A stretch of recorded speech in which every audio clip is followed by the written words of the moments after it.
여전히 일하시는 하나님이란 말씀의 제목으로 주의 음성을 함께 나누었으면 합니다. 우리가 신앙생활을 하다 보면 때로 마음속에 풀리지 않는 의문이 그리고 질문이 생길 때가 있습니다.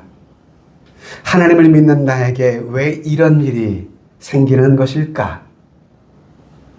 내가 나름 열심히 하나님을 예배하며 주의 말씀 앞에 순종하며 살아가고 있는데 왜 내가 이런 시련이 찾아오는 것인가? 이런 류의 질문 말입니다. 우리 주변에 어떤 사람을 보면 예수를 믿지 않고 하나님을 떠나 방탕하며 사는데도 오히려 그의 삶은 더 잘되고 형통하는 것처럼 보입니다. 그런데 오히려 하나님을 사랑하고 그리고 헌신하며 사는 이들의 삶에 왜 이해할 수 없는 이런 고난이 찾아오는지, 이런 때면 믿음의 사람들조차 이런 질문을 하게 됩니다. 하나님, 도대체 왜입니까? Why am I? 왜 저입니까? 왜 저에게 이런 일이 생기는 겁니까? 이런 질문이 나오죠. 본문은 바로 이런 질문을 가지고 있었던 고통받는 한 여인의 모습을 보여줍니다. 여러분, 본문의 이 여인은 평범한 여인은 아니었습니다. 그녀는 이미 앞서 한 차례 하나님의 기적을 경험했던 그런 여인이었습니다. 일명 사르밧에 사는 과부, 사르밧 과부입니다. 북이스라엘이 하나님을 떠나 우상을 섬길 때 하나님께서는 아하방 시대에 가뭄이라고 하는 심판을 그 땅 가운데 내리셨었어요. 그것이 바로 본문의 앞부분입니다. 이때에 선지자 엘리야는 하나님의 말씀을 따라 순종하여 사르밧 과부의 집을 찾아가서 그곳에서 머물게 되죠. 당시 근데 그녀의 형편은 너무도 정말 찢어지게 가난했던 것 같습니다. 그녀의 집에는 12절에 보면 통에 가루 한 움큼, 병에 기름 조금, 요것밖에 양식이 없는 상황이었어요. 가뭄이 지속되고 있었기 때문에. 그래서 그녀는 마지막 남은 가루 한 큼 되는 작은 가루를 가지고 기름에 요리를 해서 아들과 함께 마지막 식사를 한 뒤에 죽음을 기다려야만 하는 절박한 상황에 놓여 있었던 것이죠. 자, 그런데 그때에 그런 상황에 처한 이 그녀에게 엘리야는 13절에 보면 뭐라고 이야기를 하나요? 두려워하지 말고 가서 내 말대로 하려니와 먼저 그것으로 나를 위하여 작은 떡 한 개를 만들어 내게로 가져오고 그 후에 너와 내 아들을 위하여 만들어라 라고 말합니다. 사실 여러분, 하나님의 사람 선지자의 이 말은 도대체 상식적으로 잘 이해가 되지 않는 그런 요청입니다. 말이 되지 않잖아요. 마지막 남은 한 움큼의 밀가루를 가지고 요리해서 먹고 이제는 죽음을 기다려야 하는 상황인데 자기들도 먹을 것이 없는 양식 앞에서 내 것을 먼저 만들어라. 그리고 나중에 너희 것을 먹어라. 모자가 먹을 것이 어디 있어요? 선지자 대접하면 없는데. 자, 그런데 이 기막힌 요구 앞에 여인은요, 순종을 합니다. 자, 그랬더니 16절에 보니까 놀라운 기적이 일어난 것입니다. 그녀의 삶에. 같이 읽어볼까요? 여호와께서 엘리야를 통하여 하신 말씀같이 통에 가루가 떨어지지 아니하고 병에 기름이 없어지지 아니하니라. 순종하였더니 굶어 죽으려고 했던 그녀의 집이 갑자기 생명의 집으로, 양식이 풍성한 집으로 바뀌어진 거예요. 할렐루야. 통에 가루가 끊어지지 않고 병에 기름이 메마르지 않도록 하나님이 그녀의 가정을 축복하셨어요. 자, 그런데 이어지는 오늘 본문이 바로 오늘 본문의 내용입니다. 그 앞선 그 사건이 벌어진 얼마 후 매우 충격적인 말로 시작하는데요. 17절을 보면 이 일 후에 라는 단어로 시작을 합니다. 이 일 후. 이 일은 어떤 일일까요? 앞서 이렇게 통에 가루가 떨어지지 않고 병에 기름이 메마르지 않는 이 기적을 경험한 바로 직후에 벌어진 사건이다 이 말입니다. 이 일 후에 그 집주인 되는 여인의 아들이 병들어 증세가 심히 위중하다가 숨이 어떻게 됐어요? 끊어지고 말았어. 아니, 도대체 왜 이런 일이 생기는 것일까요? 그녀는 그저 선자의 말에 순종하였을 뿐이었습니다, 앞서. 그런데 그런 그녀에게 왜 이런 일이 그런 가정에 나타나는 걸까요? 그녀는 앞서 기적을 경험했습니다.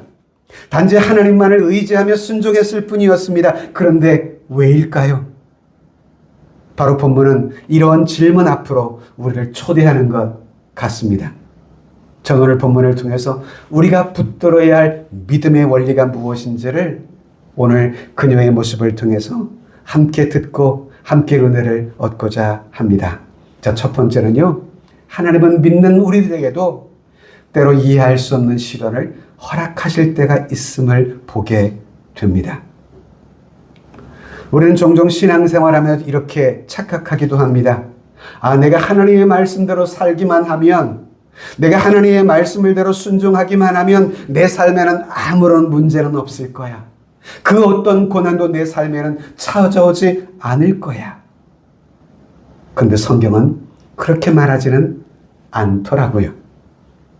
지금 과부는요, 불순종하다가 이런 재앙을 당한 사람이 아닙니다. 그녀는 오히려 그 누구보다도 순종했던 여인이었잖아요. 믿음으로 마지막 남은 음식을 자신보다 하나님의 선자에게 드렸던 여인이었어요. 그렇게 기적을 체험했습니다. 그런데 기적을 체험한 그녀에게 또 다른 위기가 찾아온 겁니다. 바로 그것은 그녀의 하나밖에 없는 아들의 죽음이었습니다. 이것은 그가 앞서 만났던 가난보다 더 큰 위기였을 것입니다.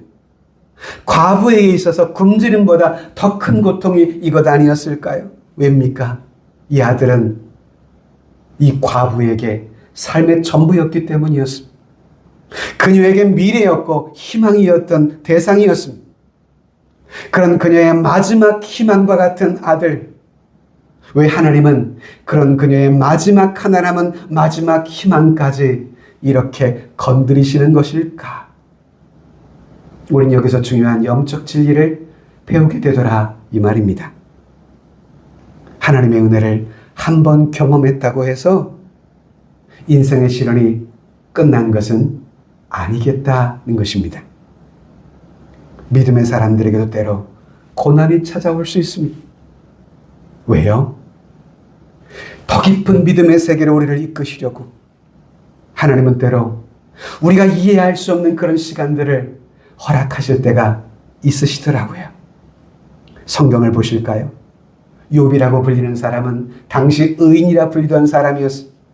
그런 그가 무슨 연유인지는 모르지만 하루아침에 그가 누리고 있던 모든 것을 잃고 맙니다.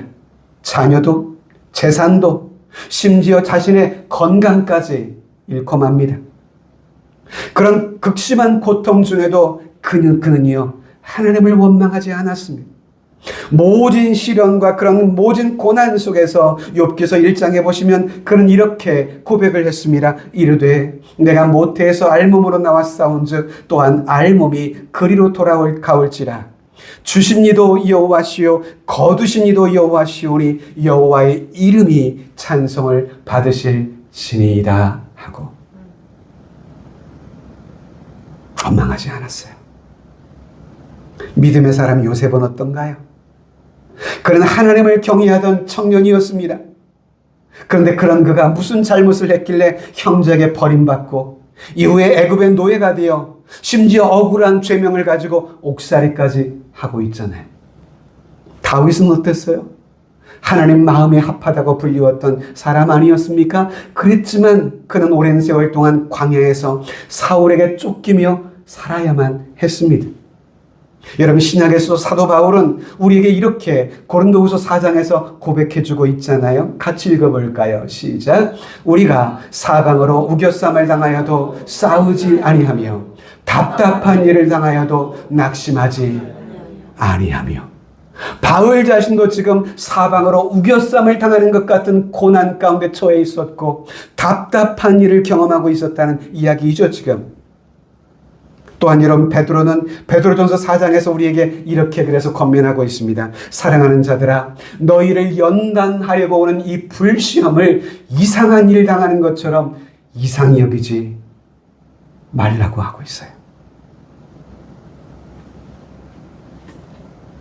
때로 우리를 연단하기 위해 찾아오는 불시험. 혹시 여러분들 가운데 이런 분이 계실까 모르겠어요. 하나님, 도대체 제가 뭘 그리 잘못했습니까? 근데 오늘 본문은요, 모든 우리가 당한 삶의 시련과 고난이 어떤 우리의 잘못, 우리의 죄 때문만은 아니라는 겁니다. 여러분, 과부는 자신의 어떤 잘못과 죄 때문에 아들을 잃어버린 것이 아니었어요.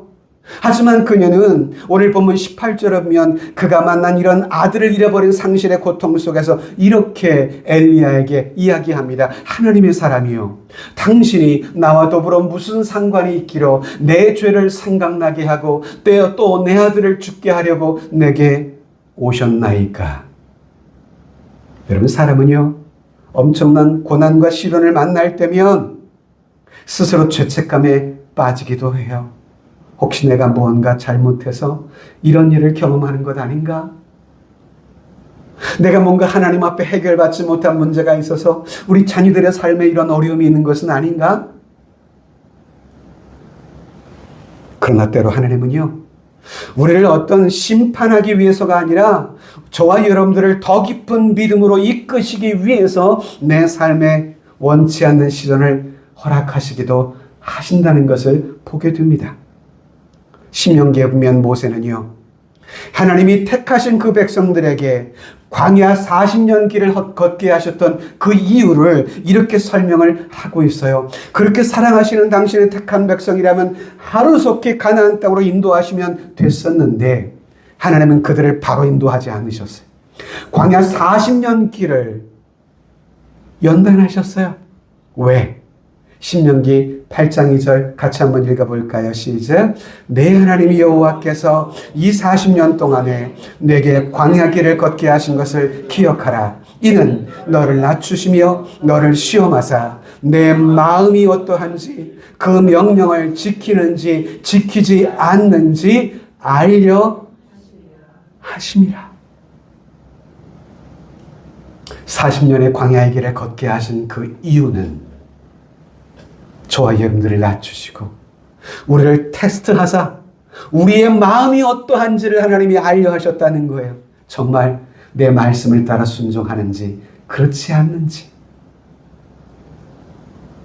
때로 우리는 기적을 경험하면 믿음이 다 완성된 줄 알아요. 하나님은 근데요, 우리가 어떤 경험한 그 기적보다도 더 깊은 믿음을 하나님은 때로 원하십니다.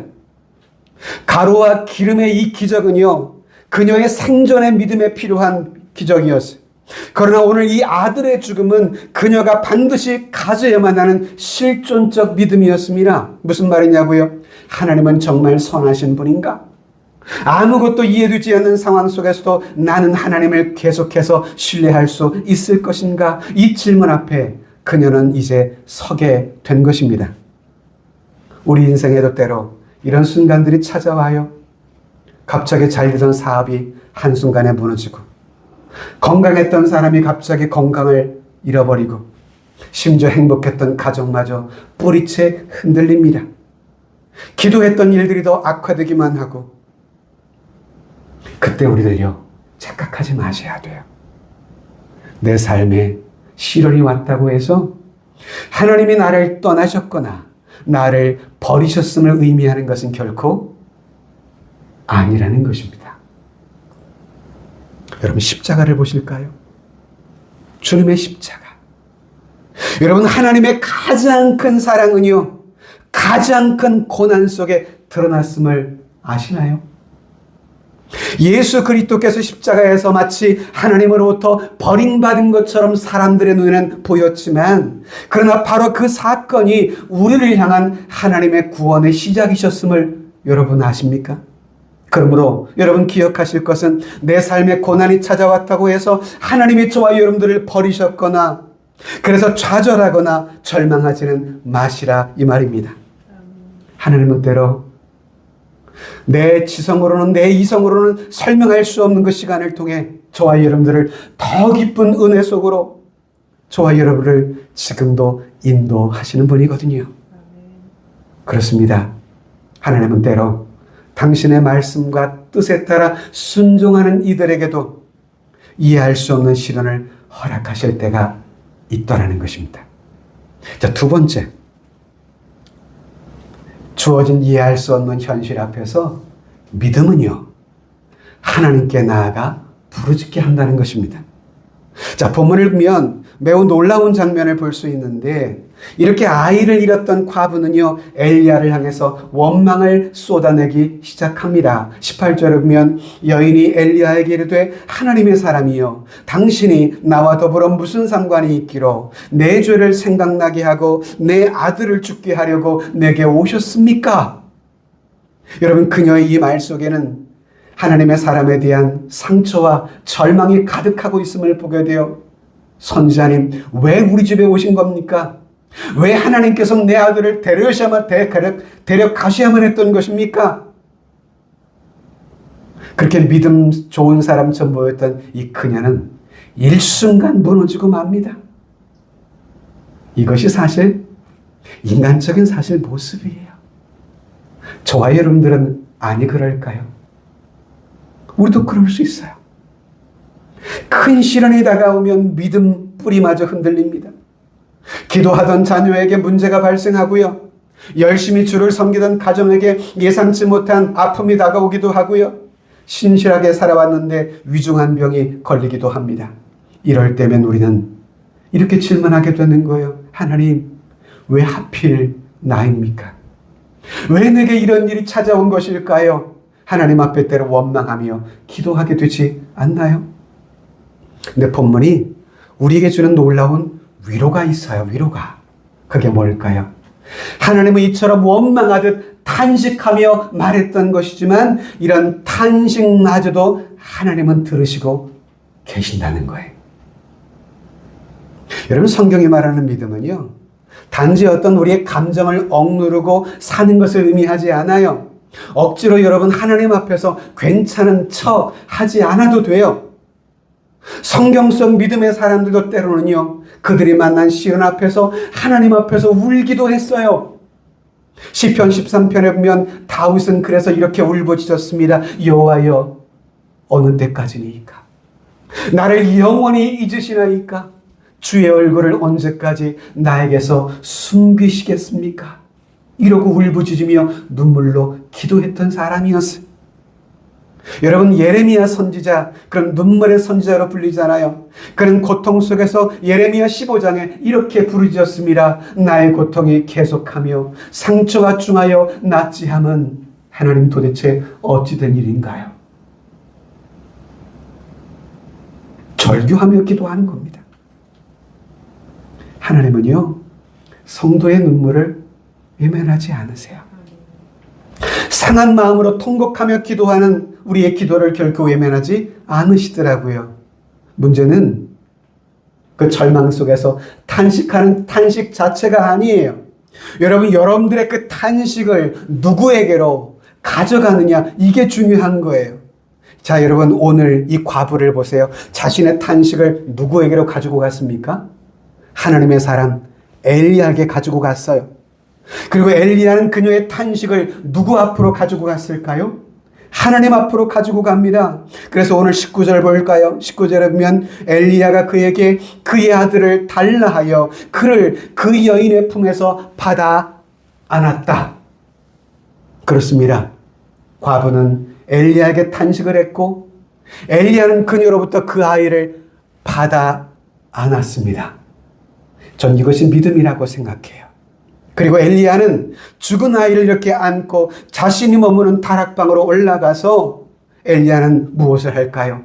아이를 자신의 침상에 뉘어놓고는 하나님 앞에 부르짖기를 시작하는 것입니다. 제가 챗GPT에게 본문의 상황을 설명하고 이것을 좀 성화로 그려달라고 요청을 해보았습니다. 그랬더니 이렇게 그려주더라고요. 죽은 과부의 아이를 자신의 침상에 앉혀놓고 하나님 앞에 기도하는 부르짖는 엘리야. 그래서 20절에 보면 이렇게 기도하잖아요. 내 하나님 여호와여, 주께서 또 내가 우고하는 제 과부에게 재앙을 내리사 그 아들이 죽게 하셨나이까. 지금 엘리야도 답답한 심정을 가지고 하나님 앞에 탄식하며 그 탄식의 문제를 하나님 앞에 가지고 나가서 기도하고 있는 거예요. 지금 마치 항변하는 것 같습니다. 하나님, 도대체 왜 이러십니까? 이 과부가 무슨 잘못을 했습니까? 저는 그러면 어떻게 됩니까? 어떻게 이 아이를 죽음에 이르게 하신단 말입니까? 항변하듯 기도하는 엘리야의 기도, 하나님은 그의 기도를 꾸짖진 않으셨어요. 왜일까요? 여러분, 기도는요, 어떤 완벽한 어떤 말이 아니에요. 전 기도는 하나님을 향한 방향성이라고 생각해요. 누구를 바라보는가? 엘리야는 비록 지금 만난 이 상황에 도대체 이해되지는 못했지만 그럼에도 불구하고 그는 하나님 앞을 떠나지는 않았습니다. 비록 이해되지도 않았고 설명되지도 않았지만 그는 자신이 만난 이 문제를 들고 하나님 앞에 가지고 나간 것입니다. 이것이 믿음 아닌가요? 우리도 때로 이해되지 않는 상황에 처할 수가 있습니다. 기도해도 뭔가 답이 없는 것 같습니다. 기도했는데 병이 낫지도 않는 것 같습니다. 왜 문제가 해결되지 않는지 알 수가 없습니다. 왜 사랑하는 이 아들을 잃게 하셨는지 이해되지 않는 것입니다. 그런데 믿음은요, 우리에게 이렇게 말하는 것입니다. 그럼에도 불구하고 그래도 하나님 앞에 나아가라는 것입니다. 그것이 믿음이라는 거예요. 시편 121편에 보면 시편 기자는 이렇게 질문을 합니다. 내가 산을 향하여 눈을 들리라. 나의 도움이 과연 어디서 올까? 그리고 이어서 2절에 보면 그는 이렇게 고백했습니다. 나의 도움은 천지를 지으신 여호와에게서라고요. 이 시편 저자 또한 때로 이해되지 않는, 설명되지 않는 이 상황 속에서 이 문제를 해결하실 분이 주님이심을 알고 주님 앞에 나아가 기도하는 모습을 보게 됩니다. 자, 여러분, 엘리야는요, 자신이 만난 문제를 가지고 분석하지 않았어요. 왜 이런 일이 생겼지? 무엇이 문제지? 이러고 분석하지 않았어요.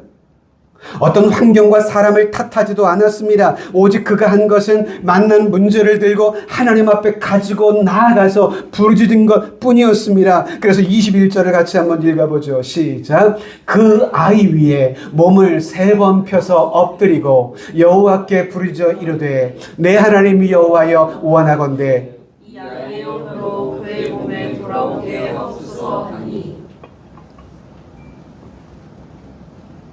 지금 엘리야는 자신의 몸을 그 아이에게 3번 펴 엎드려 기도합니다. 몇 번이나요?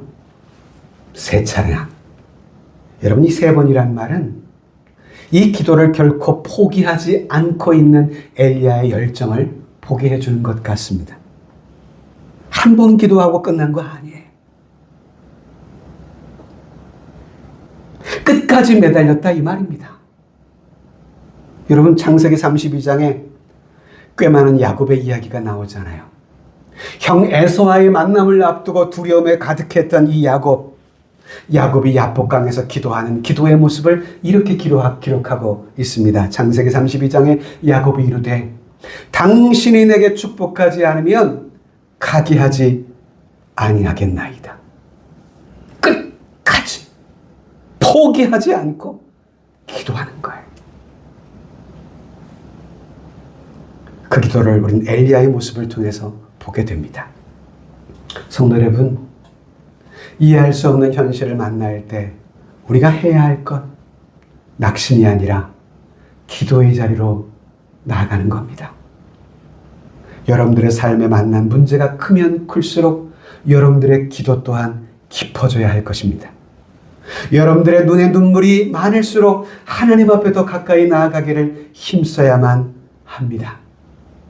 여러분, 사람이 내가 만난 문제에 대해 답을 주지 못할 때에 하나님은 내가 만난 모든 문제에 해답이 되시는 분이시거든요. 할렐루야. 내 삶의 모든 문제에 해답이신 분이에요. 그러므로 이해할 수 없는 현실 앞에서도 믿음은요, 저와 여러분들로 하여금 하나님 앞에 나아가 부르짖게 하더라는 거죠. 마지막 세 번째는요, 하나님은 가장 절망적인 자리에서도 당신의 은혜를 베푸시고 완성하시더라고요. 자, 본문의 분위기는 완전히 지금 절망적이에요. 이 과부의 아들은 갑자기 죽고 말았습니다. 그러니 그녀의 마음은 얼마나 무너졌을까요? 또한 선지자 엘리야조차도 도대체 왜 이 아이가 갑자기 죽어야만 하는지, 하나님이 기적을 베푸셔서 모자간 살려줄 때는 언제고 왜 이 아이의 생명을 앗아가시는지 알지를 못합니다. 그런데 그때, 바로 그때에 하나님이 일하시기 시작하더라고요. 22절을 볼까요? 여호와께서 엘리야의 소리를 들으심으로 그 아이의 혼이 몸으로 돌아오고 살아난지라. 여러분, 이 말씀은 매우 중요한 선언인데요. 여호와께서 엘리야의 소리를 어떻게 하셨다고요? 들으셨다고요. 그의 기도는 공중으로 사라진 것이 아니었어요. 그의 눈물은 결코 헛된 것이 아니었어요. 하나님이 때로 침묵하시는 것처럼 보였지만, 그러나 하나님은 당신의 귀를 기울이시고 우리의 작은 신음에도 응답하시는 분이셨어요. 할렐루야. 그런 분이셨어요. 우리는 때로 이렇게 생각합니다. 기도해도 아무 응답이 없더라. 하나님은 우리의 기도를 듣지 않으시는 것만 같아. 아니요. 성경은 그렇게 말씀하지 않거든요. 야고보서 5장에 보면 야고보 저자는 이렇게 말합니다. 서로 기도하라고요. 의인의 간구는 역사하는 힘이 크다고요.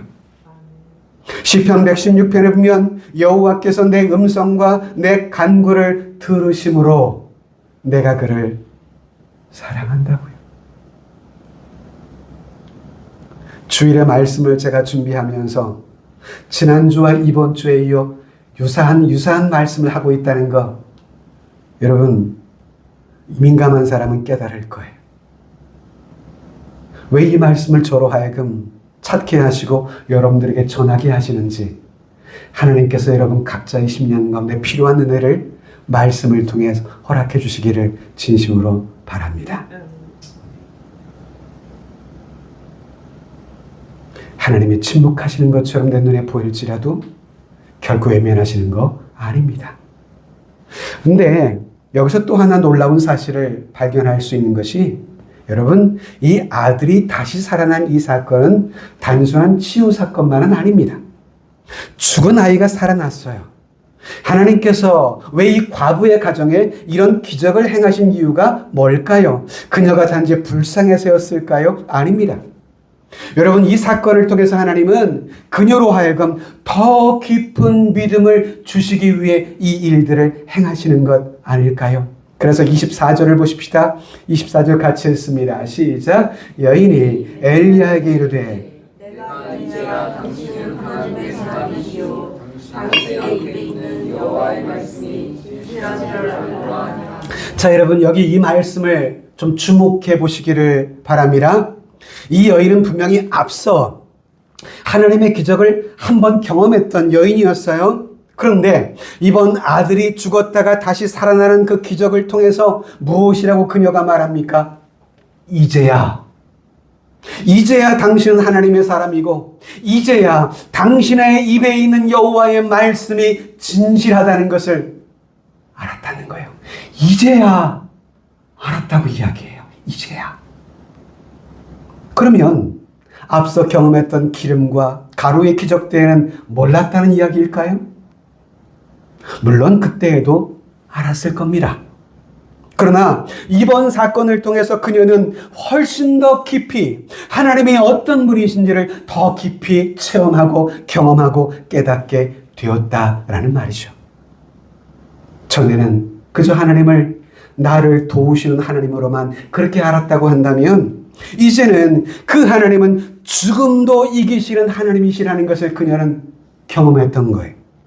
이전에는 그저 자신의 양식을 먹여주시는 하나님으로만 알았다면 이제는 절망 속에서도 나를 회복하시며 살리시는 하나님으로 경험하게 됐다, 이 말입니다.